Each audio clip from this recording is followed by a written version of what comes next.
अस्सलाम वालेकुम। Views of Faisal Mohammad के साथ हाज़िर खिदमत हूँ।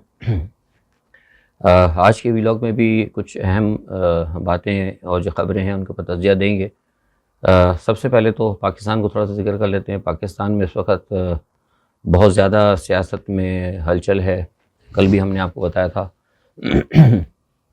आज जो सूरत हाल है वो ये है कि अलीम ग्रुप जो है वो कल आपको पता है कि वो पहुँचे हुए हैं वहाँ पे। अलीम साहब बरतानिया में, कल मैंने बताया था, उनकी खैर बातें वगैरह हुई हैं और आज बहुत सारे मामला तय पाए हैं। और जिस तरह अलीम ग्रुप ने वहाँ पे जाके जहांगीर तरीन से बात की और साथ में फिर नवाज़ शरीफ से जो मुलाकातें वगैरह उनसे राब्ते किए हैं, उस पर अंदरूनी मुल्क ख़ास तौर पे जो अहम संजीदा लोग हैं जो नवाज़ शरीफ को समझते हैं कि मुल्क के हवाले से उनकी जो सिक्योरिटी रिस्क हैं, क्योंकि नवाज़ शरीफ के हवाले से तो एक अहम बात है, अब मैं उस पर बात नहीं करूँगा।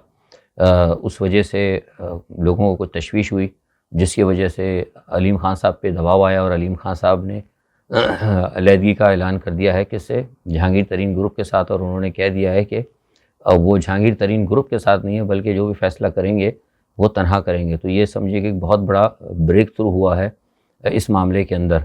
और एक जो और सबसे बड़ी बात ये है कि उन्होंने वो जो बुज़दार के हवाले से जो बात की थी, उससे भी वो हट गए हैं पीछे। और इस वक्त जब मैं आपसे बात कर रहा हूँ तो ये बात कन्फर्म हो चुकी है कि उन्होंने बुज़दार के हवाले से जो शराइत थी वो वापस ले ली हैं। लेकिन यहाँ एक ख़बर मैं आपको दे रहा हूँ, कल भी मैंने आपको इशारा किया था कि बुज़दार को उन्होंने हटाने की बात तो नहीं की थी, लेकिन मैं तो अपने तौर पे कहा था कि अगर हटा भी दें, फ़ायदा तो नहीं हटाने का, लेकिन जो बातचीत चल रही है उस बातचीत के अंदर कहीं अब ये तय पाया है कि बुज़दार को हटा दिया जाए और बुज़दार की जगह, जैसे कल मैंने कहा था कि कोई दूसरा ओहदा दे दें, उनको गवर्नर बना दें, कुछ और कर दें, ताकि ये यहाँ पे चौधरियों को लाया जाए। चौधरियों को अगर ये मिल जाती है सीट, या अगर तरीन ग्रुप अगर मान जाते हैं तो उनको दे दिया जाए अर्जी तौर पर, तो ये ज़्यादा बेहतर होगा। क्योंकि चौधरियों के साथ जो है MQM की मुलाकात हुई और MQM जो है चौधरियों के साथ है। और मौलाना फजल रहमान के हवाले से मौलाना फजल रहमान साहब की मुलाकात हुई आज MQM के साथ। और लेकिन जो हमें इत्तलात मिल रही हैं वो ये है कि चौधरियों ने ये फ़ैसला किया है कि वो मतलब कोई ऐसा काम नहीं करेंगे जिससे ये पता लगे कि वो कोई मतलब सियासत की तारीख़ में ये आए कि उन्होंने अपने इत्तेहादी यानी इमरान खान की पीठ में छुरा घोंपा। तो वो चाहते हैं कि कोई ऐसा रास्ता अख्तियार किया जाए जिससे कि मामलात बेहतर हों। और वो ये चाहते हैं कि अगर सारे ही इकट्ठे हो जाते हैं, अगर सब ही फ़ैसला कर लेते हैं, तो फिर वो बात दूसरी है, लेकिन वो खुद जो है इसकी हौसला अफजाई नहीं करेंगे। तो यही लगता है कि ये मामला तय पाए हैं और अब उस मशवरे के अंदर ये फ़ैसला हुआ है कि बुज़दार साहब को शायद हटा दिया जाए और वो पंजाब की वज़ारत आला, जैसे मैंने कहा कि तरीन ग्रुप, या फिर अगर मान जाते हैं तरीन ग्रुप, या फिर चौधरियों को दे दी जाए। अच्छा, एक चीज़ ये है। दूसरा, एक ये बात इसलिए भी की जा रही है कि जो मुल्क के अंदर जो और संजीदा हल्के हैं वो इस चीज़ को बहुत ज़्यादा महसूस कर रहे हैं कि मामला जो है बहुत ज़्यादा मतलब तूल पकड़ता जा रहा है। आपको पता है कि इस वक्त जो सारी दुनिया की सूरत हाल है और पाकिस्तान अपना एक सियासी रुख भी तब्दील कर रहा है, ख़ारजी पॉलिसी के हवाले से भी एक पाकिस्तान ने स्टैंड लिया है। तो इस सूरत हाल के अंदर ये नहीं हो सकता कि पाकिस्तान के अंदर ये उखाड़ पछाड़ होती रहे। और 22-23 तारीख को जो यहाँ पर OIC के जो वज़रा आला या वज़रा ख़ारजा यहाँ पर आ रहे हैं, तो उनको यही पता ना हो कि जो वो बात कर रहे हैं किससे कर रहे हैं, या आज पता नहीं वज़ीर-ए-आज़म है कि कल नहीं होगा। तो इस गैर यकीनी सूरत हाल को ख़त्म करने के लिए हो सकता है कि शायद ये बहुत ही जल्दी चंद दिनों के अंदर ये कौमी असम्बली का इजलास बुला लिया जाए। इसके लिए जो है संजीदा हल्कों ने कहा है कि इस मसले को फ़ौरी तौर पर हल किया जाए। और ये जो मामलात हुए सारे, जिसके अंदर मैं बता रहा हूँ कि लचक आई है, उसके अंदर भी इस सारे मामलात के अंदर संजीदा हल्कों का बहुत अमल दखल है। अच्छा, उस साथ ही में ये बताया भी जा रहा है कि हम गवर्नमेंट की, मैंने कल आपको इशारा किया था कि ये पोजीशन जो है वोट ऑफ नो कॉन्फिडेंस नाकाम हो जाएगी, जहाँ तक मेरा ख्याल है। उसके अलावा ये है कि आर्टिकल 63A का भी बड़ा ढंढोरा पीटा जा रहा है। ठीक है, मतलब एक है एक हाथ में हथियार, लेकिन मेरी समझ में नहीं आता कि ये लोग वक्त से पहले हर चीज़ क्यों बता देते हैं। मतलब ये आर्टिकल 63A, आपसे पहले जब मैं आपसे बात कर रहा हूँ तो ये अदम एतमाद की तहरीक तो कब से चल रही है, आपको पता है, ये तो कब से चल रही है। लेकिन किसी ने सुना था 63A, हमें भी पता है, हमने भी देखी है इस चीज़ को, लेकिन हमने कभी जिक्र नहीं किया। लेकिन जैसे ही हुकूमत ने ये बात की तो फ़ौरी तौर पर जनाब ये इसका भी अब आना शुरू हो गया। तो ये मैं समझता हूँ बेवकूफ़ी है कि हुकूमत के लोगों की, कि अपनी जो है ना जो चीज़ जो करना होता है उसको ज़रा खुफिया रखा करें। हमारे यहाँ तो मसला है कि हर चीज़ जो है ना, हमारा जो मीडिया है वो शुसरे बेमहार की जगह हर चीज़ निकल के दौड़ता है, और उनको तो यहाँ एक दौड़ लगी हुई है कि मतलब बस ब्रेकिंग न्यूज़ मिल जाए।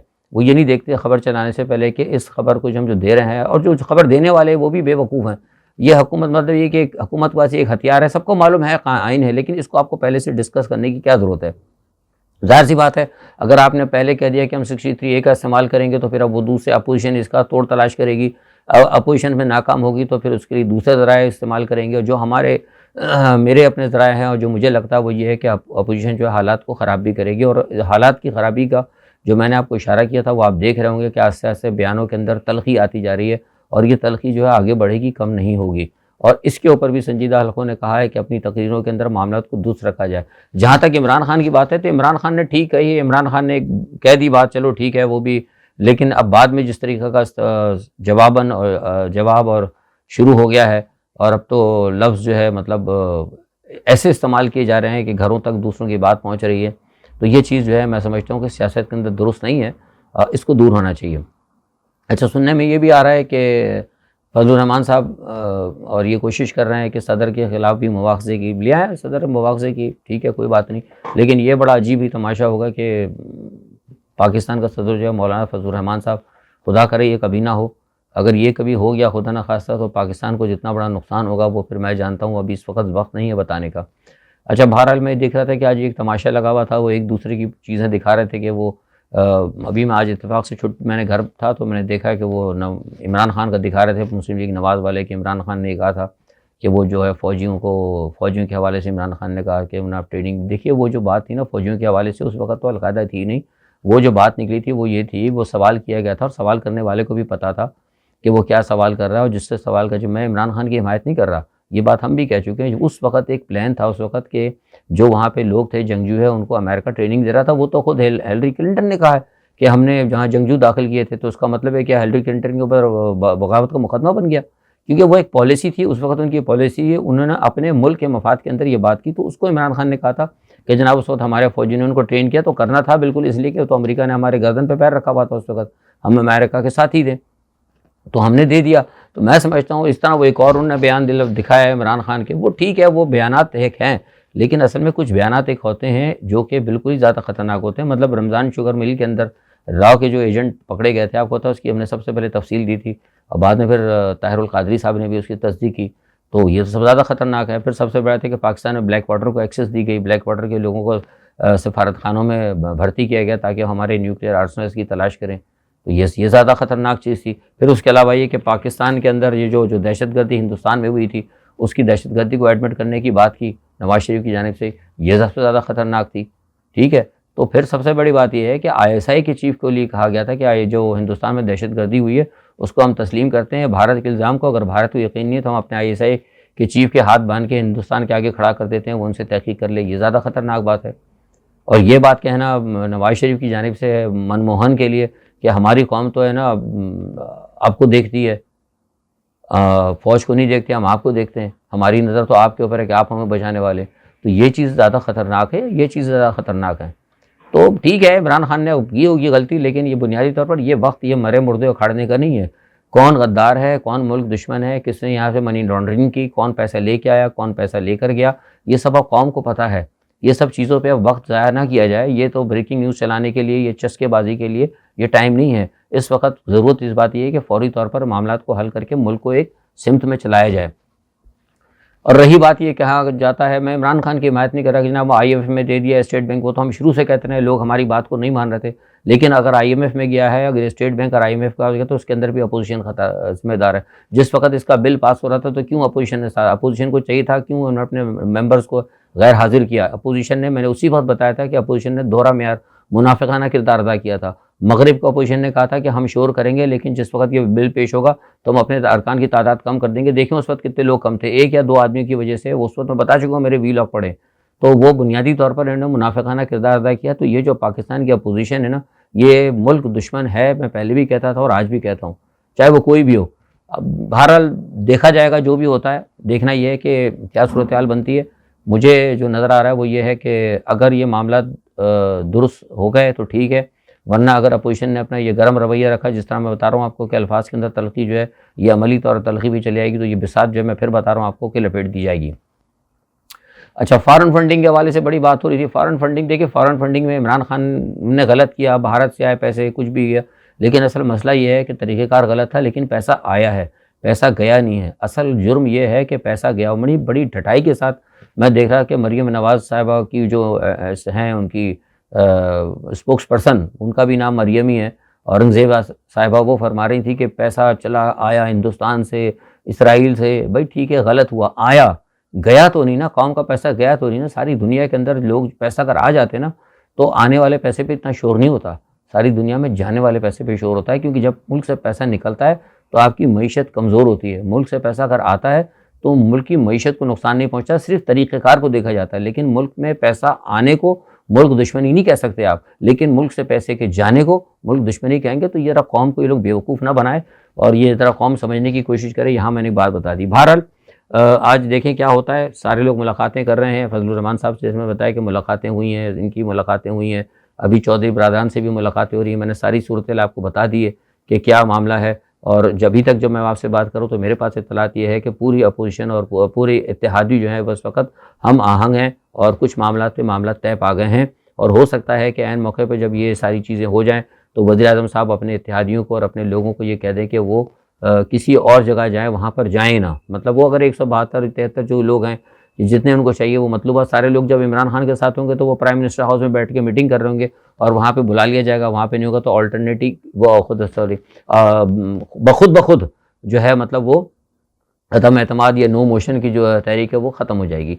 एक तो ये चीज़ हो गई। अच्छा, दूसरा थोड़ा सा हम देखते हैं, ये 1-2-4 दिन के अंदर सूरत हाल क्लियर होगी, इस पर हम आपको बताते रहेंगे। अच्छा, अहम चीज़ ये है कि यूक्रेन और रूस का जो तनाज़ा है, हमने आपको कल इशारा दे दिया था कि ये ज़्यादा दिन खड़े नहीं हो सकेंगे, क्योंकि इनको खड़ा ही अमेरिका और नेटो ने किया था ज़ेलेंस्की को। और ज़ेलेंस्की को खड़ा करने का मकसद ये था, ये सारा जो इन्होंने बाज़ार लगाया था, वो बाज़ार लगाने का मकसद मैं आपको पहले बता चुका हूँ कि ये चाहते थे कि रूस को किसी तरह कमज़ोर किया जाए। यूरोप के साथ लड़ा के अमेरिका का प्लान था, लेकिन इसमें कहीं तक नाकामी हो रही है। यूरोप की बात समझ में आ गई है, नेटो को बड़ा ज़बरदस्त, नेटो खुल के सामने नहीं आ रहा।